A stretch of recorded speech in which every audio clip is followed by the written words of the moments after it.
నమస్కారం, నా పేరు దివ్య. వార్తల్లో ముందుగా ముఖ్యాంశాలు.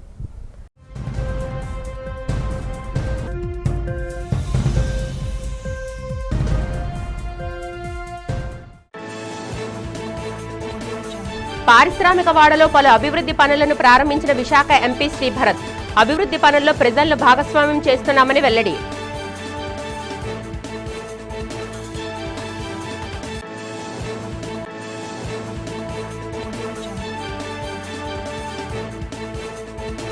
డిప్యూటీ సీఎం పవన్ కళ్యాణ్ త్వరగా కోలుకోవాలని సంపత్ వినాయక ఆలయంలో పూజలు నిర్వహించిన జనసేన పార్టీ శ్రేణులు. పవన్ కళ్యాణ్ కోలుకోవాలని నేతలు ఆకాంక్ష.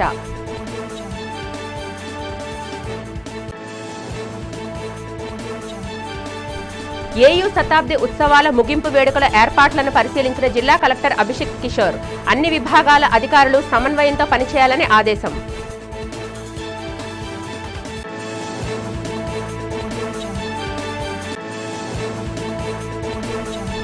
ఏపీ మెకనైజ్డ్ ఆపరేటర్స్ అసోసియేషన్ అధ్యక్షుడిగా ఎన్నికైన వాసుపల్లి జానకిరాం. బోటు యజమానులు, మత్స్యకారుల సమస్యలు పరిష్కరిస్తానని హామీ. ఎన్డీఏ కూటమి అభ్యర్థుల విజయమే లక్ష్యంగా తమిళనాడులో చంద్రబాబు విస్తృతంగా పర్యటించారు. వివిధ సామాజిక వర్గాల నేతలు, కార్యకర్తలతో సమావేశమైన ఆయన రాష్ట్ర అభివృద్ధి కేవలం ఎన్డీఏతోనే సాధ్యమని స్పష్టం చేశారు. ఏపీలో గత 5 ఏళ్ల విధ్వంసం తర్వాత కేంద్రం సహకారంతో ప్రస్తుతం పునర్నిర్మాణం జరుగుతుందని ఉదహరిస్తూ తమిళనాడుకు ఉజ్వల భవిష్యత్తు కావాలంటే కూటమిని గెలిపించాలని పిలుపునిచ్చారు. మధురై ప్రాంతాన్ని రాయలసీమతో పోల్చిన చంద్రబాబు ఈ ప్రాంత అభివృద్ధికి ఎన్డీఏ పాలన అవసరమని పేర్కొన్నారు. వికసిత్ భారత లక్ష్య సాధనలో భాగంగా దక్షిణాది రాష్ట్రాలన్నీ ద్రవిడ ప్రాంతానికి చెందినవేనని, గతంలో ఎన్టీఆర్ తెలుగు గంగ ద్వారా చెన్నై త్రాగునీటి కష్టాలు తీర్చిన విషయాన్ని గుర్తు చేశారు. ఒకప్పుడు దక్షిణాదికే కీలకంగా ఉన్న చెన్నైలో ప్రస్తుతం అభివృద్ధి శూన్యమైందని, ఆ పూర్వ వైభవాన్ని మళ్లీ ఎన్డీఏ మాత్రమే తీసుకురాగలదని ధీమా వ్యక్తం చేశారు.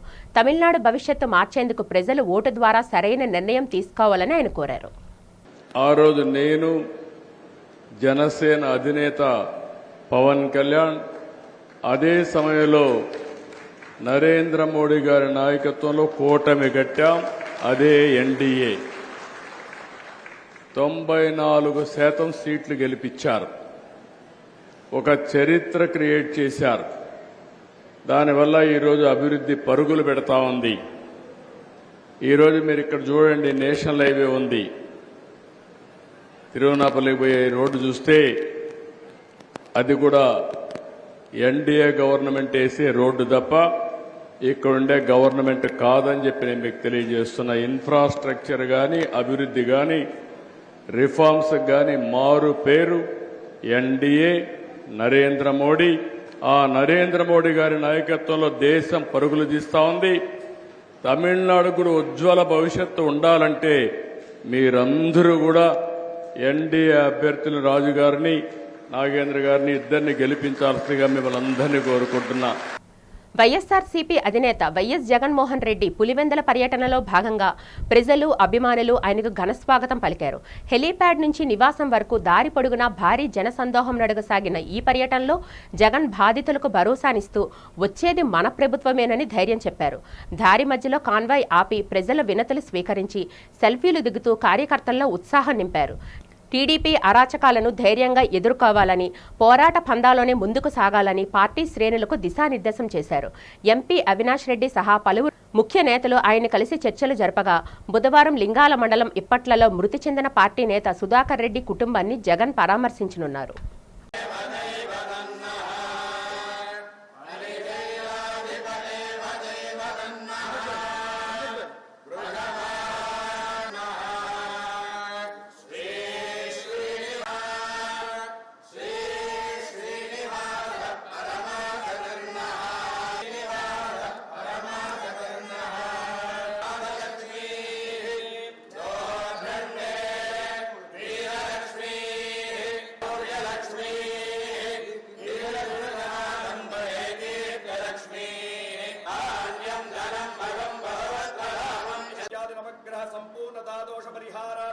जन्मनि पूर्व जन्मनि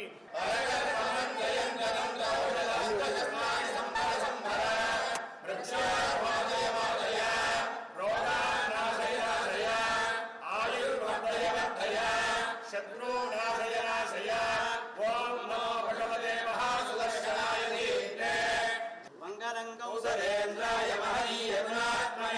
రాజా రామచంద్రస్వామినః సంపూర్ణ కృపాస్తు. ఏయూ శతాబ్ది ఉత్సవ ముగింపు వేడుకలకు ప్రముఖుల పర్యటనలకు పటిష్ట ఏర్పాట్లు చేయాలని వివిధ విభాగాల అధికారులను జిల్లా కలెక్టర్ ఎం అభిషిక్త్ కిషోర్ ఆదేశించారు. ఈ నెల 27న ఇంజనీరింగ్ కళాశాల మైదానంలో జరగనున్న ఏయూ శతాబ్ది ఉత్సవ ముగింపు వేడుకల ఏర్పాట్లను AU VC GP Rajasekhar, police commissioner Shankhabrata బాగ్చీతో కలిసి ఏర్పాట్లను పరిశీలించారు. ప్రధాన వేదిక, దానికి అనుసంధానంగా ఏర్పాటు చేస్తున్న వేదికలను చూశారు. అక్కడ జరుగుతున్న పనులను పరిశీలించి సంబంధిత అధికారులకు, ఈవెంట్ ఆర్గనైజర్కు తగిన సూచనలు చేశారు. ఉపరాష్ట్రపతి, ముఖ్యమంత్రి, కేంద్ర మంత్రులు, గవర్నర్లు, రాష్ట్ర మంత్రులు విచ్చేస్తున్న నేపథ్యంలో పటిష్ట ఏర్పాట్లు చేయాలని సూచించారు. ప్రముఖులకు సీటింగ్ ఏర్పాట్లు, ఇతర వసతుల కల్పనపై ఈవెంట్ నిర్వాహకుడిని అడిగి తెలుసుకున్నారు. ప్రముఖుల రాకపోకలు, హెలీప్యాడ్ నిర్వహణ, వేదిక మ్యాప్లను పరిశీలించి తగిన చర్యలు తీసుకోవాల్సిందిగా అధికారులకు సూచనలు చేశారు. భద్రతా ప్రమాణాలు పాటిస్తూ ఏర్పాట్లు చేయాలని, ఎక్కడా ఎలాంటి పొరపాట్లు జరగకుండా వీల్లేదని స్పష్టం చేశారు.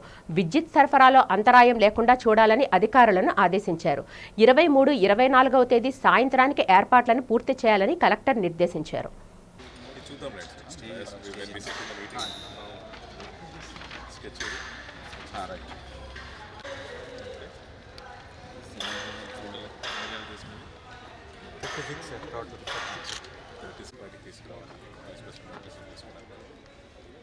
సీటింగ్ ఏరియా ఉందా?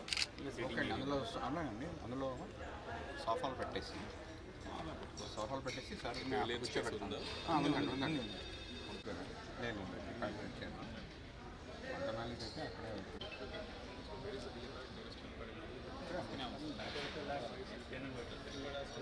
వాయిస్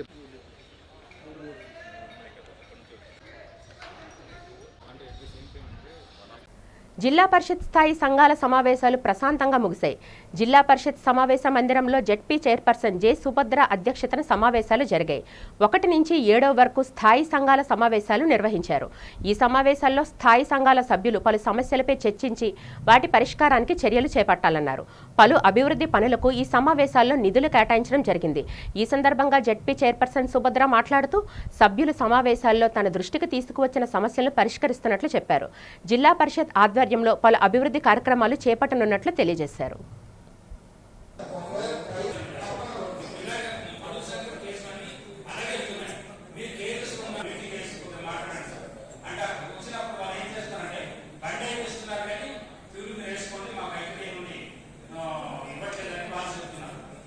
అభివృద్ధి, సంక్షేమ కార్యక్రమాల్లో ప్రజలను భాగస్వాములను చేయడమే కూటమి ప్రభుత్వ లక్ష్యమని విశాఖపట్నం ఎంపీ ఎం శ్రీభరత్ అన్నారు.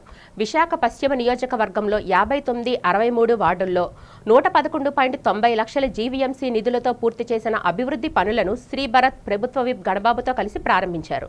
ఈ సందర్భంగా ఎంపీ శ్రీభరత్ మాట్లాడుతూ పారిశ్రామిక వాడలో గణబాబు ఆధ్వర్యంలో అభివృద్ధి శరవేగంగా జరుగుతున్నట్లు తెలిపారు. సామాజిక భవనాలు, స్థానిక ప్రజలకు ఉపయోగపడే వాకింగ్ పార్కులు అనుకున్న సమయానికి పూర్తి చేసి ప్రజలకు అందుబాటులోకి తీసుకువచ్చామన్నారు. వాటిని ప్రజలు సద్వినియోగం చేసుకోవాలన్నారు. ఎమ్మెల్యే గణబాబు మాట్లాడుతూ సంక్షేమం, అభివృద్ధి ఒకవైపు నడుస్తున్నా ప్రజా భాగస్వామ్యం లేనిదే ఏ కార్యక్రమం కూడా విజయవంతం కాదన్నారు.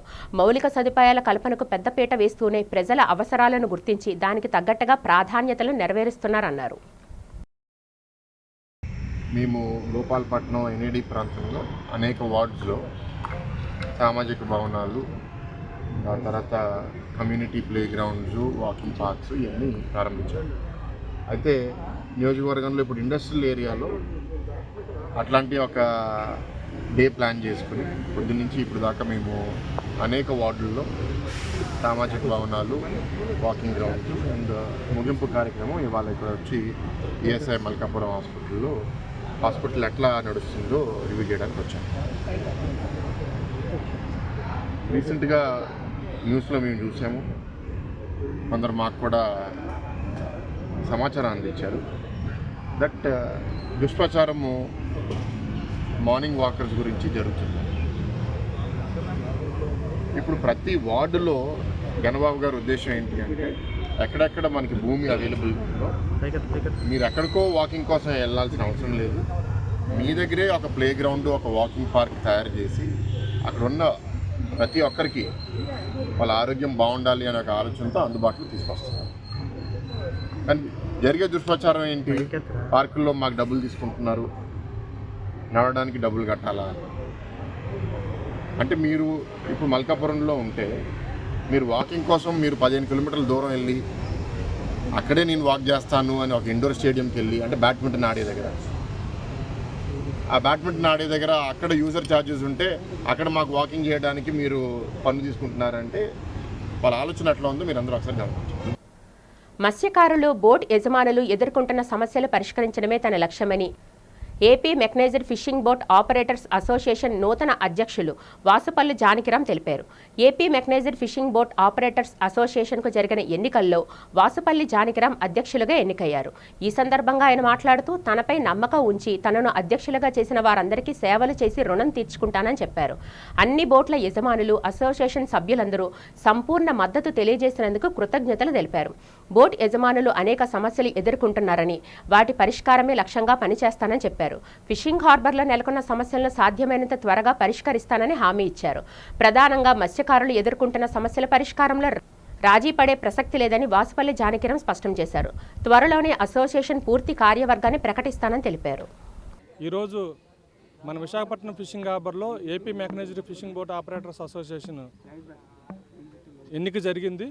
బోట్ యజమానులు అందరూ కూడా ఉదయం నుంచి ప్రతి జట్టీకి తిరిగి ఒక ర్యాలీగా అసోసియేషన్ కార్యాలయానికి వచ్చి ప్రజాస్వామ్యబద్ధంగా ఏకగ్రీవంగా నన్ను నూతన అధ్యక్షుడిగా ఎన్నుకోవడం జరిగింది. నాకు సహకరించినటువంటి ప్రతి బోట్ యజమానికి కూడా హృదయపూర్వకంగా ధన్యవాదాలు తెలియజేస్తున్నాను. అదేవిధంగా మీరు ఏదైతే కోరుకుంటున్నారో ఈ డీజిల్ సమస్య కావచ్చు, విశాఖపట్నం ఫిషింగ్ హార్బర్లో నిలిచిపోయినటువంటి అభివృద్ధి పనులు కావచ్చు, అదేవిధంగా బయట నుంచి బోట్లు కొన్ని సమస్యలు ఉన్నాయి. మేము అంటే చిన్న బోట్లకి, పెద్ద బోట్లకి, బయట నుంచి బోట్లు వచ్చినటువంటి బోట్లకి వీటన్నిటి సమస్యలను కూడా మేము బోటు యజమానులు అందరితో కలిపి కూర్చొని సామరస్యపూర్వకంగా సమస్యలన్నింటిని కూడా పరిష్కరించి బోటు యజమాని అనే వ్యక్తికి గిట్టుబాటు ధర వచ్చే విధంగా, అదేవిధంగా బోటు యజమాని కూడా తలెత్తుకొని గౌరవంగా బ్రతికే విధంగా ఈరోజు ఏంటంటే బోటు యజమాని అనేవాడికి హక్కులు లేకుండా పోయి అంత ఇబ్బంది పడుతున్న పరిస్థితి. మళ్ళీ మంచి రోజులో బోటు యజమానులకు అందరికీ వచ్చాను. నేనైతే ప్రగాఢంగా వాళ్ళందరికీ మాటిస్తున్నాను. కూటమి ప్రభుత్వంపై మాజీ కార్పొరేటర్ గంగారావు చేసిన వ్యాఖ్యలను టీడీపీ విశాఖ పార్లమెంట్ అధికార ప్రతినిధి విల్లూరి భాస్కర్రావు ఖండించారు. నగరంలో టీడీపీ జిల్లా కార్యాలయంలో జరిగిన మీడియా సమావేశంలో ఆయన మాట్లాడుతూ గంగారావు వ్యాఖ్యలపై తీవ్ర ఆగ్రహం వ్యక్తం చేశారు. తన రాజకీయ ఉనికి కోసమే మాజీ కార్పొరేటర్ గంగారావు తప్పుడు వ్యాఖ్యలు చేశారని మండిపడ్డారు. రాష్ట్రంలో కూటమి ప్రభుత్వం చేస్తున్న అభివృద్ధి కనిపించడం లేదా అని ప్రశ్నించారు. పార్కుల్లో అసాంఘిక కార్యకలాపాలు అడ్డుకోవడానికి, వాకర్స్కు గుర్తింపు కార్డు ఇవ్వడానికి ఏడాదికి 720 రూపాయలు వసూలు చేస్తున్నారని చెప్పారు. పార్కుల నిర్వహణ కోసమే యూజర్ ఛార్జీలు వినియోగిస్తారని తెలిపారు. వైసీపీ ప్రభుత్వ హయాంలో ప్రభుత్వ ఆస్తులను తాకట్టు పెట్టినప్పుడు ఎందుకు మాట్లాడలేదని గంగారావు నిలదీశారు. కూటమి ప్రభుత్వం తప్పుడు ప్రచారం సాగిస్తే సహించమని విల్లూరు భాస్కర్రావు హెచ్చరించారు. జరిగిన నిరసన కార్యక్రమంలో గాజువాక ప్రాంత కార్పొరేటర్ బొడ్డు గంగారాం గారు చేస్తున్న అనుచిత వ్యాఖ్యలు, అసందర్భ ప్రలాపన, కనీసం కూటమి ప్రభుత్వంలో చేస్తున్న అభివృద్ధిని కానివ్వండి, కూటమి నాయకుల తాలూకా పరిపాలన కానివ్వండి, రాష్ట్ర ముఖ్యమంత్రి వర్యులు 24 గంటల్లో 16 గంటలు సుమారుగా నిరంతరం కష్టపడి చేస్తున్న పరిపాలన కానివ్వండి, తెస్తున్న ఇండస్ట్రీలు కానివ్వండి, ఇవేవి కూడా చూడడానికి కళ్ళు మూసుకుపోయి కూటమి ప్రభుత్వంపై అవాకులు చవాకులు పేలుతున్న విషయం తీవ్రంగా ఖండిస్తూ ఉన్నాము. గడిచిన 5 ఏళ్లలో ఎవ్రీ ఇయర్ 10% ఎన్హాన్స్మెంట్ చేస్తున్న హౌస్ ట్యాక్స్, ప్రాపర్టీ ట్యాక్స్ మీద కానివ్వండి, పేద ప్రజల మీద, బలహీన వర్గాల మీద, మిడిల్ క్లాస్ మీద పడుతున్న ప్రాపర్టీ ట్యాక్స్ పెంచుతుంటే మీరు ఎందుకు మాట్లాడట్లేదు? గత 5 సంవత్సరాలు మీరు పడుకున్నారా, లేదంటే ప్రజల కోసం పోరాటపడ్డారా అనేది మీరు ముందు ఆన్సర్ చెప్పండి. ఫస్ట్, గత ప్రభుత్వంలో 5 సంవత్సరాలు ఏ విధంగా అక్రమాలు గురయ్యాయి, ప్రభుత్వ ఆస్తులు, ఈ ఆస్తి పన్నులు కానీ, వాటర్ ట్యాక్సులు కానీ, ప్రతి ఒక్కటి కూడా ప్రతి సంవత్సరం 10% చొప్పున ఏ విధంగా పెంచారు, దాని మీద మీరు నిరసన ఎందుకు చేయలేదు? అంటే నిరసన చేస్తే మిమ్మల్ని అరెస్ట్ చేస్తారని భయంతో చేయలేదా?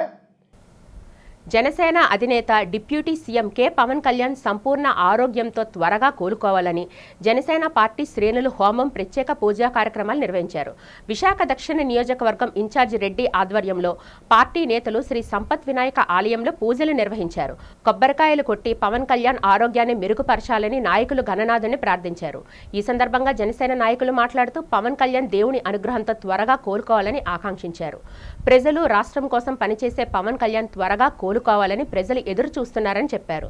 దేవుని అనుగ్రహంతో పవన్ కళ్యాణ్ తిరిగి తన కార్యకలాపాలను సాధ్యమైనంత త్వరగా నిర్వహించాలని ఆకాంక్షించారు. ఈ కార్యక్రమంలో జనసేన సీనియర్ నాయకులతో పాటు ఆ పార్టీ అనుబంధ సంఘాల నాయకులు, జన సైనికులు, వీర మహిళలు పాల్గొన్నారు.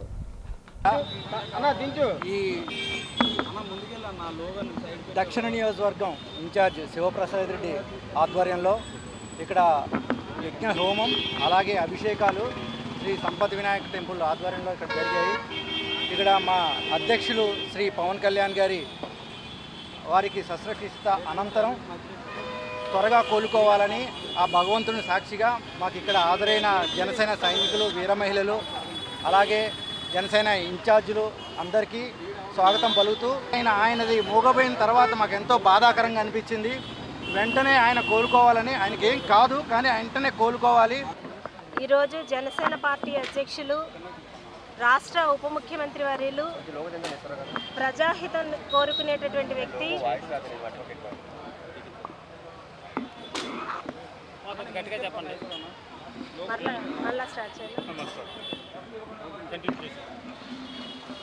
ఈరోజు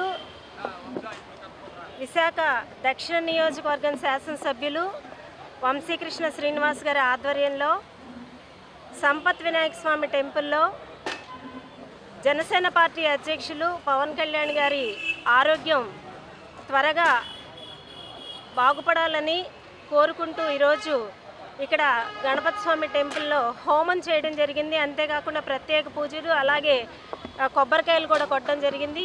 ఈ కార్యక్రమంలో జనసేన పార్టీ శ్రేణులందరూ కూడా పెద్ద ఎత్తున పాల్గొనడం జరిగింది. వాకర్స్ క్రీడాకారుల నుంచి యూజర్ ఛార్జీలు విధించే యోచనను జీవీఎంసీ అధికారులు విరమించుకోవాలని సిపిఎం నేత ఆర్కేఎస్వి కుమార్ డిమాండ్ చేశారు. సిపిఎం మద్దెలపాలెం జోన్ కమిటీ ఆధ్వర్యంలో స్వర్ణభారతి ఇండోర్ స్టేడియం నిరసన కార్యక్రమం జరిగింది. ఈ సందర్భంగా కుమార్ మాట్లాడుతూ వాకర్స్ క్రీడాకారుల నుంచి యూజర్ ఛార్జీలు వసూలు చేయడం తగదన్నారు. ప్రజాధనంతో నిర్మించిన స్టేడియంలు, పార్కుల్లో యూజర్ ఛార్జీలు వసూలు చేయడం ప్రజలను దోచుకోవడమేనన్నారు. తక్షణమే జీవీఎంసీ అధికారులు యూజర్ ఛార్జీలు వసూలు చేయడాన్ని విరమించుకోవాలని డిమాండ్ చేశారు. లేని పక్షంలో ప్రజల పక్షాన నిలబడి పోరాడతామని కుమార్ హెచ్చరించారు. పిల్లలు ఆడుకుంటున్నారు. కబడ్డీలు కానివ్వండి, షటిల్ కానివ్వండి, టెన్నిస్లు కానివ్వండి, ఇటువంటి ఆటలన్నీ కూడా ఆడుకుంటున్నారు. ఇప్పుడు జీవీఎంసీ ఇటువంటి స్టేడియంస్ను కూడా అక్కడ ఇందిరా ప్రియదర్శిని స్టేడియం కానీ, ఇక్కడ ఉన్నటువంటి స్వర్ణభారతి స్టేడియంని కానీ పూర్తిగా ప్రైవేటు వాళ్ళకి ఇవ్వాలని చెప్పి నిర్ణయం చేసింది. ప్రైవేటు వాళ్ళకి ఇచ్చే ముందే నడకి ఇక్కడ నడుస్తున్న వాళ్ళు ఎవరైతే ఉదయం సాయంత్రం నడకలు చేస్తున్నారో వాళ్ళ మీద సంవత్సరానికి 750 రూపాయలు పన్ను మీరు కడితేనే లోపలికి అడుగు పెట్టనిస్తాం. 750 రూపాయలు ముందుగా చెల్లించిన వాళ్ళు మాత్రమే ఇందులో నడవడానికి అవకాశం కల్పిస్తామని చెప్పి ఒక సర్క్యులర్ జారీ చేసి బోర్డులు పెట్టింది. అలాగే లోపల టెన్నిస్ ఆడుకున్నా, షటిల్ ఆడుకున్నా, వాలీబాల్ ఆడుకున్నా, బ్యాడ్మింటన్ ఆడుకున్నా 15,000 నుంచి 30,000 రూపాయల దాకా సంవత్సరానికి ఫీజులు వసూలు చేస్తున్నారు. జీవీఎంసీ పరిధిలో విజయవంతంగా 8వ పోషణ పక్వాడా కార్యక్రమాలు విజయవంతంగా సాగుతున్నాయి. అంగన్వాడీ కేంద్రాలలో వైద్య సిబ్బందితో సంయుక్తంగా కార్యక్రమాలు నిర్వహిస్తున్నారు. జీవీఎంసీ 89వ ward Nagendra colony community hall వద్ద పోషణ పక్వాడా కార్యక్రమం జరిగింది. ఈ కార్యక్రమంలో ICDS GVMC urban project CDPO K Neelima మాట్లాడుతూ ప్రాజెక్టు పరిధిలోనే ఈ కార్యక్రమం ద్వారా పిల్లల తల్లిదండ్రులకు పూర్తి అవగాహన కల్పిస్తున్నామని తెలిపారు. కార్యక్రమంలో గల 3 థీమ్లను ప్రత్యేకంగా వివరించారు. చిన్నపిల్లలకు సెల్ ఫోన్ వాడకం తగ్గించడం, ఆహార పదార్థాల్లో పంచదారను నివారించడం, లేస్, బింగోస్ ప్యాకెట్లు తినకుండా దాని స్థానంలో పోషకాహారాన్ని అందించాలన్నారు. పిల్లల మానసిక ఎదుగుదలకు తోడ్పడాలని పిలుపునిచ్చారు. ముఖ్యంగా ఈ కార్యక్రమంలో మగవాళ్లు చేసిన పోషణకరమైన వంటలు అందరినీ ఆకట్టుకున్నాయి. కార్యక్రమంలో 89వ వార్డు అధ్యక్షులు Boddeti Vijay, additional CDPO G Srilatha, child protection officer Harikrishna, supervisor Jyothi, ANM Nalini, anganwadi వర్కర్లు, వైద్య సిబ్బంది పాల్గొన్నారు.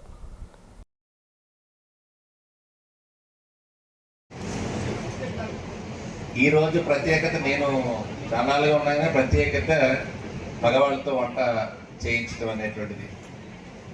సరే రెగ్యులర్గా అంగన్వాడీ యాక్టివిటీస్లో పౌష్టికాహారం గురించో లేకపోతే పిల్లల న్యూట్రిషన్ ఫుడ్ కావచ్చు, తల్లులకు సంబంధించి ఆరోగ్యం కావచ్చు, ఇవన్నీ ఆ ఏజ్ నుంచి అందరికీ కనుక ఆ ఫ్యామిలీ నుంచి చెప్తే జనరేషన్స్ అందరికీ కూడా వీటిపైన అవగాహన వస్తుందనేటువంటిది ప్రభుత్వ ఉద్దేశం. అందులో ఆ లక్ష్యంలో భాగంగానే మగవాళ్ళతో వంట చేయించారు. వాస్తవానికి చెప్పాలంటే ఆడవాళ్ళు ఫీల్ అవుతారేమో కానీ మగవాళ్ళే రుచికరంగా వండుతారు. అంటే హాస్పిటల్స్లో కానీ, మీరు హోటల్స్లో కానీ, క్యాటరింగ్ కానీ, ఎనీ ప్లేస్ మీరు తీసుకుంటే, ఇంతకుముందు అన్నారు నలభీములు అనే వాళ్ళ చరిత్ర చెప్పారు కదా, భీమసేన చాలా చక్కగా వండాడు. నేను ఏ హోటల్ చేసినా చెఫ్ ఎవరని అడుగుతాను. హోటల్లో దిగితే చెఫ్ మగవాడే, క్యాటరింగ్ మగవాళ్ళే, కష్టపడి పనిచేసేవాళ్ళు మగవాళ్ళే. మీరు ఏమనుకున్నా అనుకోండి. బట్ ఈ రోజు ఏంటంటే ఫ్యామిలీలో ఇంటికి వచ్చినప్పుడు మగవాడు వండడు, ప్రాబ్లం అక్కడ. ఆడవాళ్ళతోనే వండిస్తారు. సో ప్రొఫెషనల్లీ రుచికరంగా ఫుడ్ వండాలంటే మాత్రం అది మగవారికే సాధ్యం. మీరు అందరూ అవునన్నా కాదన్నా మీరు వండుతారు. ఆటిజం మెదడు అభివృద్ధిని ప్రభావితం చేస్తుందని మెడికవర్ ఆసుపత్రి వైద్య నిపుణురాలు తెలిపారు. మీడియాతో ఆమె మాట్లాడుతూ చిన్న పిల్లల్లో కనిపిస్తుందని చెప్పారు. మైల్డ్ నుంచి తీవ్రమైన స్థాయి వరకు ఆటిజం ఉండవచ్చునని తెలిపారు. ఈ వ్యాధి 1 నుంచి 2 సంవత్సరాల వయసులోనే గుర్తించవచ్చునని చెప్పారు. పిల్లల్లో ఆటిజం ఉన్నప్పుడు కొన్ని లక్షణాలు కనిపిస్తాయని డాక్టర్ తెలియజేశారు. దీన్ని ఇప్పుడు ఆటిజం స్పెక్ట్రమ్ డిజార్డర్ అని అంటారని తెలిపారు. ప్రస్తుతం సుమారు ప్రతి 36 మందిలో ఒకరికి ఆటిజం కనిపిస్తుందని చెప్పారు. ఇది పెరుగుతున్న సమస్యగా మారుతుందని, పిల్లల ప్రవర్తనను జాగ్రత్తగా గమనించడం చాలా ముఖ్యమైందన్నారు. ముందుగానే గుర్తిస్తే త్వరగా చికిత్స ప్రారంభించి మంచి ఫలితాలు పొందవచ్చునని డాక్టర్ తెలిపారు. నేను doctor Rama, senior consultant paediatrician, Medicover hospital, Jagadamba. ఇవాళ మనం ఆటిజం స్పెక్ట్రమ్ డిజార్డర్స్ గురించి మాట్లాడుకుందాం. ఈ నెల ఎందుకంటే ఇది April 2 is autism awareness week. అంటే ఇప్పుడు ఆటిజం స్పెక్ట్రమ్ డిజార్డర్స్ అంటే ఏమిటి, ఇది ఇప్పుడు ఈ కాలంలో కూడా ఇన్సిడెన్స్ అన్నది ఎక్కువ పెరిగింది. అంటే పిల్లలు బ్రెయిన్ డెవలప్మెంట్ అవుతున్నప్పుడు ఇది వస్తుంది. అంటే ఏంటంటే వాళ్ళకి సోషల్ స్టిమ్యులేషన్ లేనప్పుడు అది ఈ ఇన్సిడెన్స్ అన్నది ఈ కాలంలో చాలా పెరుగుతుంది. ఎందుకు అంటే ఇప్పుడు కోవిడ్ తర్వాత ఇప్పుడు లైఫ్ స్టైల్ కూడా న్యూక్లియర్ ఫ్యామిలీస్ అయిపోయి, హస్బెండ్ అండ్ వైఫే ఉంటారు, వాళ్ళు వర్కింగ్ అవుతారు, ఈ పిల్లల్ని చూసేవాళ్ళు ఎవరు ఉండరు. పూర్వకాలంలో అయితే కంబైన్డ్ ఫ్యామిలీస్ ఉండేవారు, తాతగారు, నానమ్మలు, వీళ్ళు అత్తలు అందరూ ఉండేవారు. సో మనకి ఏమైనా మనం నేర్చుకోవాలంటే మనం వింటేనే కదా మనకు వస్తుంది. ఆ స్టిమ్యులేషన్ అన్నది లేదు. ఆ తర్వాత వీళ్ళిద్దరూ వర్కింగ్ అవ్వడం వల్ల, పేరెంట్స్ వర్కింగ్ అవ్వడం వల్ల ఈ పిల్లల మీద టైం స్పెండ్ చేయలేకపోవడం. AP mechanised fishing boat operators association అధ్యక్షుడు వాసుపల్లి జానకిరామ్ తీరును అసోసియేషన్ నేత మున్నం బాలాజీ ఖండించారు. మీడియాతో ఆయన మాట్లాడుతూ వాసుపల్లి జానకిరామ్ ఏకపక్షంగా అధ్యక్షుడని ప్రకటించుకున్నారని విమర్శించారు. కొంతమంది బోట్ ఓనర్స్ మత్స్యకారులతో సమావేశం నిర్వహించి అధ్యక్షుడిగా ఎన్నికైనట్లు ప్రకటించుకున్నారని చెప్పారు. ఏ విధానాన్ని బాలాజీ తప్పుపట్టారు. ప్రస్తుతం అధ్యక్షులు ఊర్లో లేని సమయంలో ఏకపక్షంగా సమావేశం నిర్వహించారని ఆవేదన వ్యక్తం చేశారు. ప్రజాస్వామ్యానికి విరుద్ధంగా వాసుపల్లి వ్యవహరించి అధ్యక్షుడిగా ఎన్నికైనట్లు చెప్పుకోవడాన్ని బాలాజీ ఎద్దేవా చేశారు. వాసుపల్లి జానకిరామ్ ఎన్నికను ప్రస్తుత కార్యవర్గం ఖండిస్తుందని తెలిపారు. మరి మా మత్స్యకారుల బోర్డు చిక్కడిపోగా మరి మేము స్థానిక కేంద్ర మంత్రులు రామ్మోహన్ రెడ్డి గారు కానీ స్థానిక ఎంపీ గారు అందరి చేత కూడా కృషి చేసి ప్రతిరోజు కూడా కేంద్రంతో మాట్లాడి మరి అక్కడ ఒక లాయర్ని పెట్టి ఎన్నో కార్యక్రమాలు చేస్తే విడుదల తీసుకొస్తే ఆయన నేనే ఇడిపించుకోని చెప్పి తప్పుడు ప్రచారం చేసుకున్నాడు. ఇటువంటి అన్నీ చేసుకున్నా సరే మన అసోసియేషన్ తరఫున మేము ఏమైనా కూడా స్పందించలేదు, ఆయన ఏమీ అనలా. కానీ గత నెల రోజుల్లో ఒక 3 నోటీసులు ఇచ్చారంట. అది మా గుమస్తాలకు ఇచ్చారు. మా సంఘం ప్రెసిడెంట్ అంటే బయటపల్లి లక్ష్మణరావు గారు 11వ తారీఖున పెళ్ళి అయ్యింది. పెళ్ళైన తర్వాత వచ్చిన తర్వాత ఆ కాగితాలు పరిశీలించి మరి పాలక కార్యవర్గం మీటింగ్ ఏర్పాటు చేయాలని ఒక ఆలోచనలో ఉన్నారు. జీవీఎంసీ అధికారులు ప్రజలపై ఆర్థిక భారం పడే విధానాలకు స్వస్తి చెప్పాలని సిపిఐ నేతలు ఎస్కే రెహమాన్, మన్మథరావులు డిమాండ్ చేశారు. సిపిఐ ఆధ్వర్యంలో నగరంలో వాకర్స్, క్రీడాకారుల నుంచి యూజర్ ఛార్జీల వసూలు నిర్ణయాన్ని వ్యతిరేకిస్తూ ఆందోళన కార్యక్రమం నిర్వహించారు. ఈ సందర్భంగా రెహమాన్, మన్మథరావులు మాట్లాడుతూ ప్రజలను దోచుకునే విధానాలకు అధికారులు స్వస్తి చెప్పాలన్నారు. వాకర్స్, క్రీడాకారుల నుంచి నెలకు యూజర్ ఛార్జీలు వసూలు చేస్తామనడం హాస్యాస్పదంగా ఉందన్నారు. వాకర్స్కు, క్రీడాకారులకు స్టేడియంలు, పార్కుల్లో ఉచిత ప్రవేశాన్ని కల్పించాలని వారు డిమాండ్ చేశారు. ప్రజల ఆరోగ్యం, వారి అవసరాల దృష్ట్యా యువజన ఛార్జీలను రద్దు చేయాల్సిందేనని అన్నారు. ఈ నిరసన కార్యక్రమంలో సిపిఐ నేతలు, కార్యకర్తలు పాల్గొని యూజర్ ఛార్జీలను రద్దు చేయాలంటూ నినాదాలు చేశారు. సిపిఐ జిల్లా సమితి ఆధ్వర్యాన ఈరోజు పబ్లిక్ పార్కులు ఏవైతే ఉన్నాయో ఆ పార్కుల్లో వాకర్స్ మీద యూజర్ ఛార్జీలు రద్దు చేయాలని డిమాండ్తో ఈ నిరసన కార్యక్రమాన్ని పెట్టాం. ప్రధానంగా జీవీఎంసీ అధికారులు అనేది వాకర్స్ ఎవరైతే ఉన్నారో వాళ్ళందరికీ ఇంకా మెరుగైన సౌకర్యాలు కల్పించాలి. అది కల్పించకుండా ఈరోజు నెలకు 60 రూపాయలు, సంవత్సరానికి 720 రూపాయలు అనేది వేయడం అనేది చాలా దుర్మార్గమైన చర్య. నేడు ఇక్కడ నిలబడినా కూడా పన్నేస్తే ఆశ్చర్యపోవాల్సిన అవసరం లేదు. గాలి పీల్చినా కూడా పన్నేసినా కూడా ఆశ్చర్యపోవాల్సిన అవసరం లేదు. మరి ఈ పన్నులు అనేది ఒక పక్క నుంచి చెత్త పన్ను, ఇంటి ఆస్తి మూలధనం పన్ను, అన్ని పన్నులు పెంచారు విపరీతంగా. ఈరోజు వాకర్స్ అనేది ఏదో ఆరోగ్యం కాపాడుకొని తెల్లవారు 4 గంటలు లేచి వృద్ధాప్యం అయిన వాళ్ళు, కుర్రవాళ్ళు అందరూ కూడా ఆ గ్రౌండ్ల చుట్టూ వాకింగ్ చేస్తే ఈరోజు మీరు వాళ్ళకి సౌకర్యాలు కల్పించకంటే ఈరోజు మళ్ళీ మీరు 720 రూపాయలు అనేది పెట్టడం అనేది చాలా దుర్మార్గం చర్య. దీన్ని వెంటనే రద్దు చేయాలని సిపిఐగా డిమాండ్ చేస్తున్నాం. ప్రజా వైద్యులు కె హరిప్రసాద్ జయంతి కార్యక్రమం అల్లూరి సీతారామరాజు విజ్ఞాన కేంద్రంలో జరిగింది. అల్లూరు మెడికల్ టీం కార్యదర్శి కామేశ్వరరావు ఆధ్వర్యంలో జరిగిన కార్యక్రమంలో డాక్టర్ హరిప్రసాద్ చిత్రపటానికి పూలమాలలు వేసి నివాళులర్పించారు. అల్లూరి విజ్ఞాన కేంద్రం chairman K Padmanabharaju, retired DM&HO doctor J Sarojini, doctor నల్లి, డాక్టర్ సత్యవరప్రసాద్, డాక్టర్ కమల, డాక్టర్ అప్పారావు పాల్గొన్నారు. ఈ సందర్భంగా వారు మాట్లాడుతూ డాక్టర్ కె హరిప్రసాద్ తన జీవితాన్ని ప్రజాసేవకే అంకితం చేశారన్నారు. నిరంతరం పేదలకు వైద్య సేవలు అందిస్తూ వారి ఆరోగ్య సంరక్షణలో కీలక పాత్ర పోషించారన్నారు. డాక్టర్ హరిప్రసాద్ నడిచిన బాట వైద్యులందరికీ స్ఫూర్తిదాయకమన్నారు. వైద్యులు ప్రజా ఆరోగ్యానికి ధనంతో కాకుండా సేవాభావంతో సేవలు అందించాలని వారు కోరారు. సంవత్సరాల క్రితం ఏంటంటే ఎక్కడైనా ఉంటే పేపర్లో అది కూడా చూసారు, అక్కడ ఏదో 100 డయేరియా కేసెస్ వచ్చాయి, ఇక్కడ 200 ఫుడ్ పాయిజన్ కేసెస్ వచ్చాయి. ఇలాగా కమ్యూనికబుల్ డిసీజెస్, ఫుడ్ పాయిజనింగ్ అనేసి, డయేరియల్ డిసీజెస్ అనేసి, లేకపోతే కలరా వచ్చిందనేసి, ఇలా ఎక్కువ ఇన్సిడెంట్స్ అంతా కూడా మన ఫోకస్ అంతా కూడా కమ్యూనికబుల్ డిసీజెస్ మీదే ఉండేది. మన హెల్త్ స్టాఫ్ అంతా ఏంటంటే పగలు రాత్రి లేకుంటే డయేరియా క్యాంప్స్ పెడితే పిహెచ్సిలోనే ఉండిపోయి సర్వీస్ చేసి ఎప్పుడు అంతే ఐవి ఫ్లూయిడ్స్ అని చేయడం అని, వాళ్ళకి సంబంధించిన ట్రీట్మెంట్లు ఇవ్వడం అని, కానీ దీని మీద ఎక్కువ స్పెండ్ చేయవలసిన సిచ్యుయేషన్ ఉండేది. నేను అప్పుడు కేజీహెచ్లో జనరల్ సర్జరీలో ఉండేవాడిని, తర్వాత న్యూరో సర్జరీకి వచ్చాను. సో అప్పుడు వచ్చినా సరే ఎప్పుడైనా సరే సార్ మా పేషెంట్ ఉన్నారు, ఫ్రీగా ట్రీట్మెంట్ ఇవ్వండి. ఎప్పుడు అదే అన్నమాట, పేషెంట్ గురించి ఆలోచిస్తూ తర్వాత ఎన్నో మెడికల్ క్యాంప్స్ కూడా చేశారు. వార్తలు ముగించే ముందు ముఖ్యాంశాలు మరొకసారి చూద్దాం.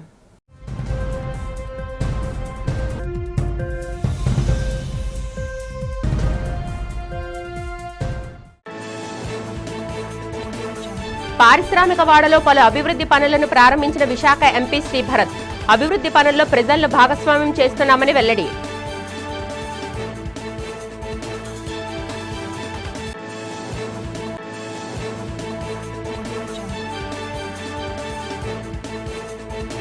డిప్యూటీ సీఎం పవన్ కళ్యాణ్ త్వరగా కోలుకోవాలని సంపత్ వినాయక ఆలయంలో పూజలు నిర్వహించిన జనసేన పార్టీ శ్రేణులు. పవన్ కళ్యాణ్ కోలుకోవాలని నేతలు ఆకాంక్ష.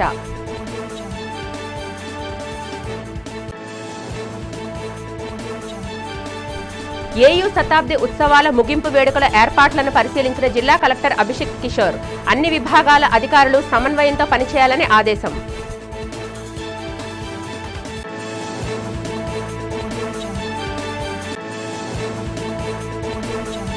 ఏపీ మెకనైజ్డ్ ఆపరేటర్స్ అసోసియేషన్ అధ్యక్షుడిగా ఎన్నికైన వాసుపల్లి జానకిరాం. బోటు యజమానులు, మత్స్యకారుల సమస్యలు పరిష్కరిస్తానని హామీ. ఈ వార్తలు ఇంతటితో సమాప్తం. నమస్కారం.